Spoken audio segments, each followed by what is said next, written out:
In this video, I want to prove the deity of Christ using the New World Translation, the Jehovah's Witness version of the Bible.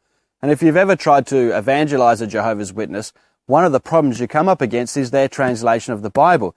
It's easy to prove the deity of Christ from the King James, from the ESV, from the New American Standard, even the NIV.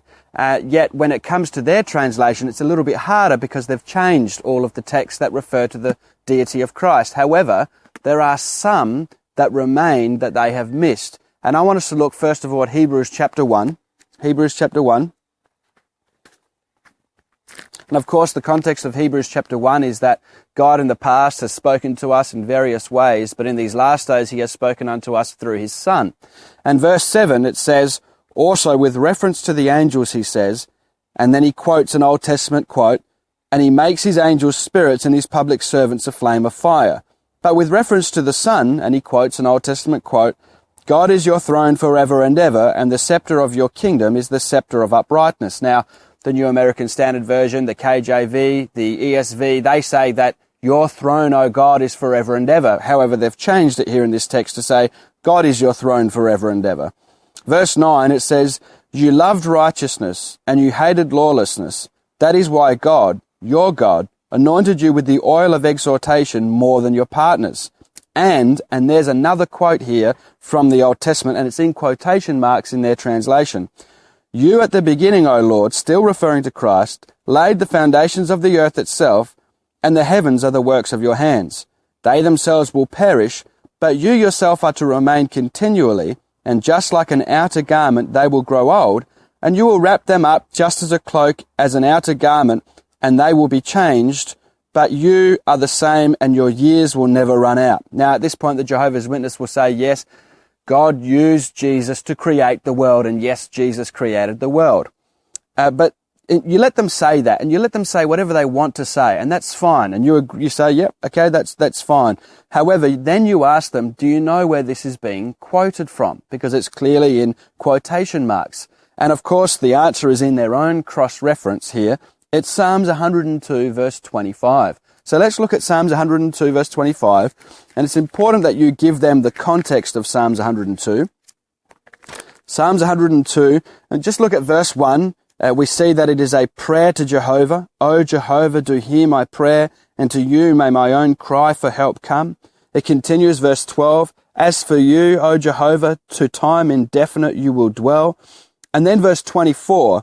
And this here, verse 25, is the quote that the author of Hebrews is using. So look at verse 24.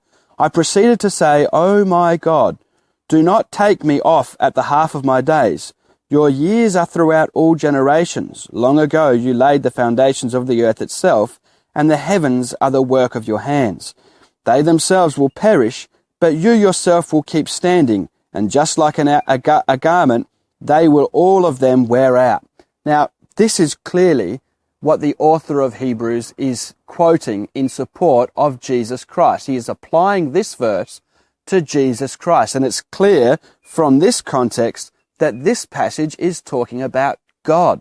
So the author of Hebrews believes, by his use of this passage, he believes that this applies to Jesus Christ because Jesus Christ is God. Now, I think that's very clear, and I don't think there's any way for them to escape this truth.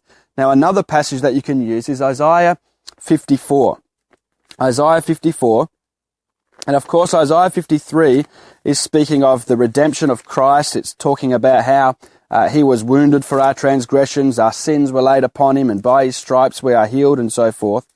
And Isaiah 54 goes on and gives us some interesting facts.